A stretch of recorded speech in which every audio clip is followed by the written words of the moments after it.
What's going on, guys? It is Deevo here, and now is the time to make the live series investments in the game. Alright, all the cards are at its lowest point, or a little over a week and a half out from the next roster update. So once again, these cards are at its lowest point.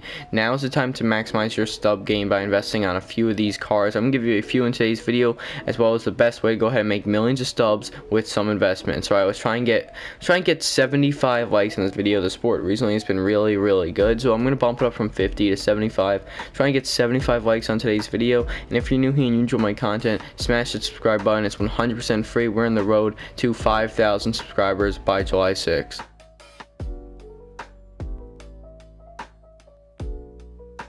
In case you're not sure what a roster update is, it's like how a player is playing IRL. So I think it's over the last 3 years.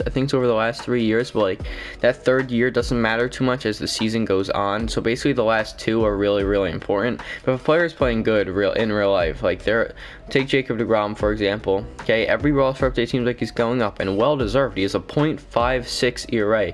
He's 6-2, and I'm not even sure if they upgrade his hitting stats, to be honest. But he's even been hitting the ball, so I wouldn't even be surprised if they eventually went ahead and upgraded his hitting stats a little bit here and there too. I mean, he's just insane. Okay, he went from a 93 to a 95 this last roster update. But I want to take a look. Okay, Max Scherzer, one of those cards there, it's actually a pretty good upgrade for him because he went up from an 89 to a 90, so he reached that 90 threshold. So now he's available in, let's just say, the 12-win BR, or he's available for the blue lights and packs. That 90 overall threshold is a big one to hit. We'll take a look at some other ones. We'll go from the 84 to 85, or who went from gold to diamond this past one. Yuli Gurriel went from an 84 to an 86, so he went from a gold to a diamond.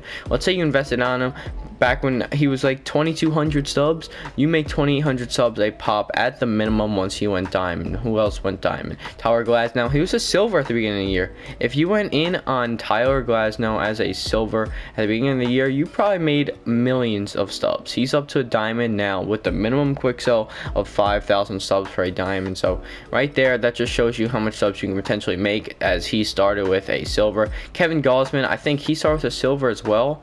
I'm not too sure about that, but Kevin Gausman, 1.55 ERA, went from an 82 to an 85 right there. Well deserved by him. Lance Lynn, another pitcher, went from gold to diamond this last update. He has been due for that upgrade, really due. Everyone was wondering, when's he gonna go diamond? He's been pitching really good. Well, he got it in the last update. Let's see, anyone else go from gold to diamond? I do not believe so. So obviously we have to go ahead and go into the marketplace. We're gonna be sorting by live series because those are the only cards to get upgraded and downgraded on roster update days. So Jacob deGrom, 200k at he's a 95 overall, only a 200k.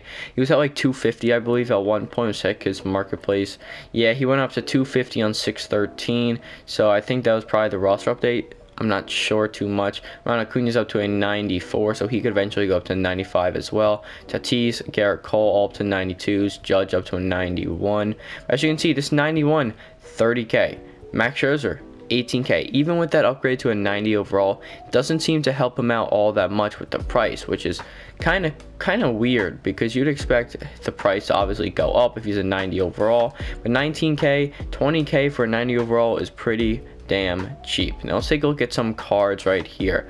I really want to go ahead, did not mean to go ahead and do that, so we'll go ahead and sort by live series right here. I want to scroll down to the gold section right here. This is where we're going to be focusing in today's video. I will have probably a few more going over silver to gold and bronze to silver, but gold to diamond, I feel like you have the chance to make the most amount of stubs. Marcus Semien, everyone's expecting him to go diamonds, probably this next one, if he keeps playing the way he does. Matt Barnes as well. We're going to be taking a look at some that might have a chance to go diamond that maybe you might not expect. Okay, obviously there's a crap ton of risk when doing this, a crap ton. Okay, you can go ahead, go all in on a card, and he'll not go diamond. It's gonna happen eventually. It happened with me this year as well, but it's all a risk. The whole market game is a risk. The whole investment game is a risk as well. So it seems like these golds are actually pretty high at the time being. It seems like a lot of them that are expected to go diamond in over a week and a half from now are still really high when it comes to their stub count. One guy I want to look at is Jean Segura. I've heard he's been doing really good in real life. He's had like 2 walk-offs in back-to-back games, and I heard he's been playing good. I want to check on his stats after the video, but Jean Segura, I think if he keeps playing good and he's still at this low price, I might go in. I mean, look, like I was saying before, it's a huge risk. I cannot stress that enough. Huge risk when it comes to these investments.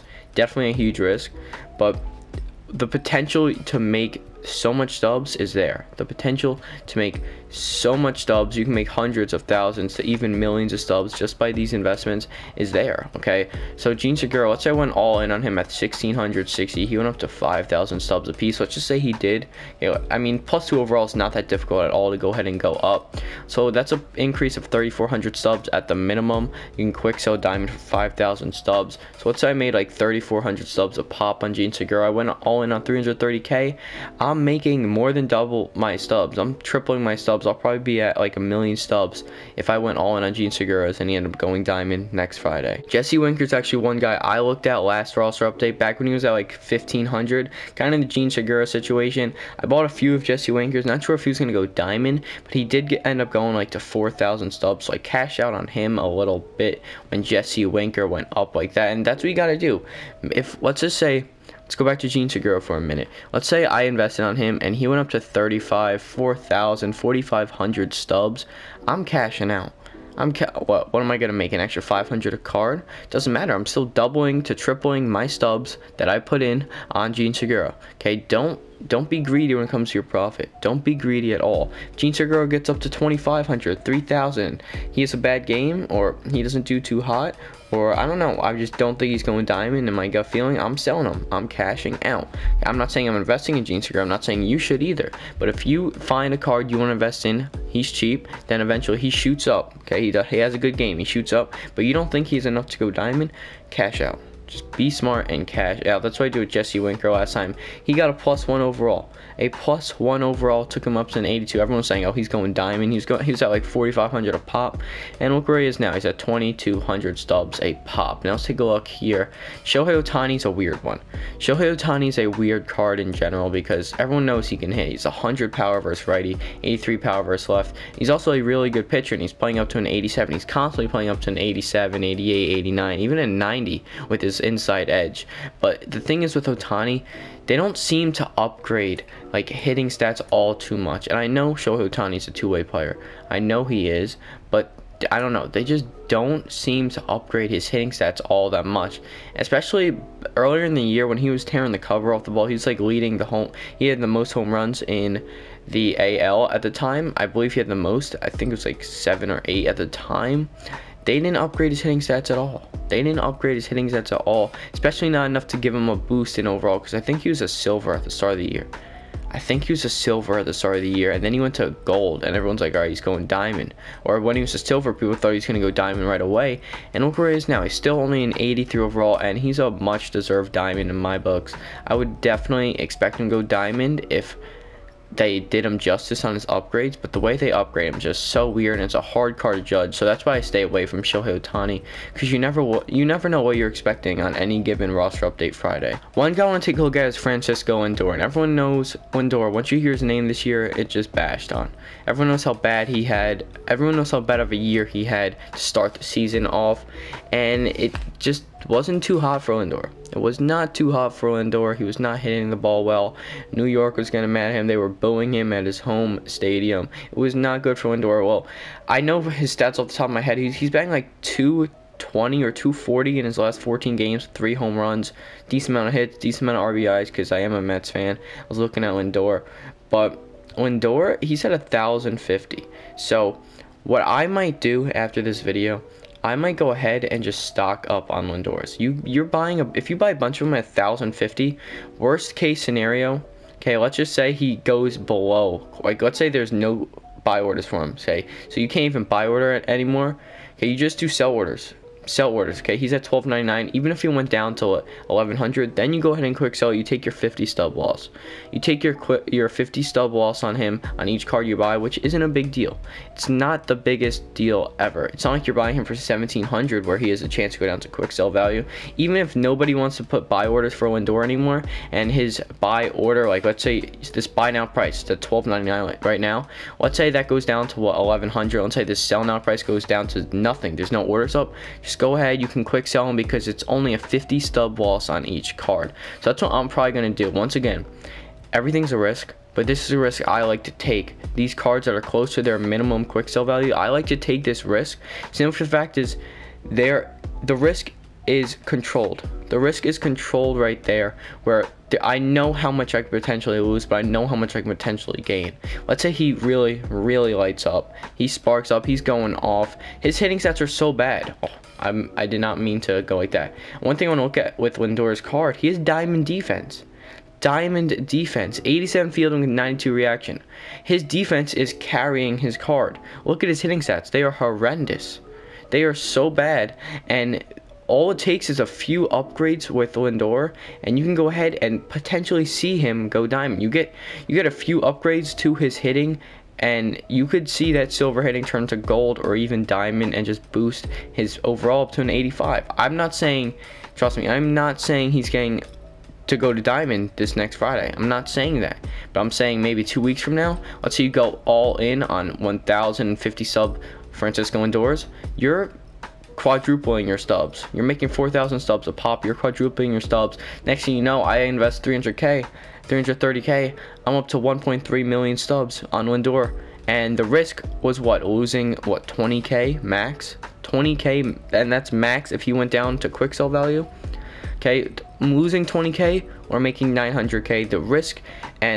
The risk is not really there. Like I said, it's a controlled risk. There's not much to go ahead and actually risk other than 15-20k, but the profit potential is certainly there. And I wanted to highlight those cards because those are ones that, like, you might have a shot to go ahead and make a ton of stubs. Like the Segura went over 1,600 subs. Not a bad investment right there. Okay, once again, the Shohei Otani is a little weird, so I don't like going in on him. But we all know the Ketel Marte is at 3,000. He's playing good in real life.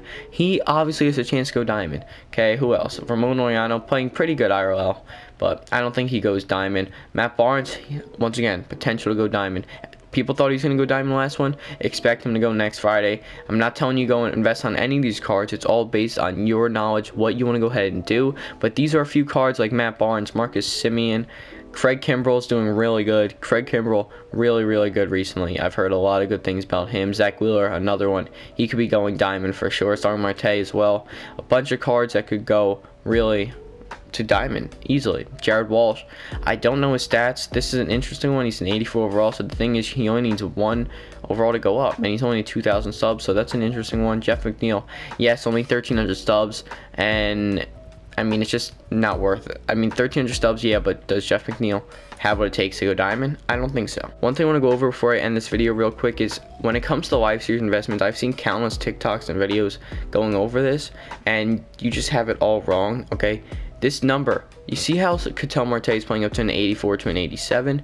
That's inside edge. Inside edge has nothing to do with roster updates. Nothing. Inside edge, we'll take a look here. You click on the player's card, you can go to the inside edge tab, and this is like, as you can see, versus similar pitchers, righties rely heavily on the cutter. He does good against them, so I guess he's facing a righty who relies heavily on the cutter. So he is going to be playing up for the day or 2 days, however long they take to upgrade his inside edge or downgrade his inside edge. But inside edge has nothing to do with roster updates. We'll take a look at another one. Marcus Semien right here, up to an 8, playing up to an 87. He is good at his matchups are good against head-to-head versus similar pitchers, lefties who rely heavily on the curveball, versus other left-handed pitchers with average command. He does good against them. Versus Jordan Montgomery, he's facing against the Yankees, but that does not matter towards roster update. I can't stress that enough. Inside edge has nothing to do with roster update. Before we go ahead and close out the video, comment the baseball emoji if you're still here, if you're still watching this video to the end. I want to see who the real ones have been watching this video the whole way through. Comment the baseball emoji. Comment the baseball emoji. Of course, it closes out of the screen because I am idle on the screen. But once again, we do have a new event dropping later today. Going to be a righty versus lefty event. So righty hitters, lefty pitchers. We also have a new headliner dropping today. Hopefully the headliner is good. I want to do a gameplay on him. I'm free today, so look out for a gameplay on the headliner later today maybe, and a live stream on YouTube. We're going to be streaming on YouTube from now on. Streaming the new event for sure. Alright boys, once again, if you're new here, smash that subscribe button if you enjoy my content, or at least try and get to 5,000 subs by July 6th, my birthday. 5,000 subs by July 6th. Try and hit that, and let's try and get 75 likes on this video, and comment anything you want to comment. Okay, well, comment your roster comment your investments for this roster update. Okay, let's see who you guys are working with. Just let me know down below. All right, boys, catch you guys in the next one. Peace.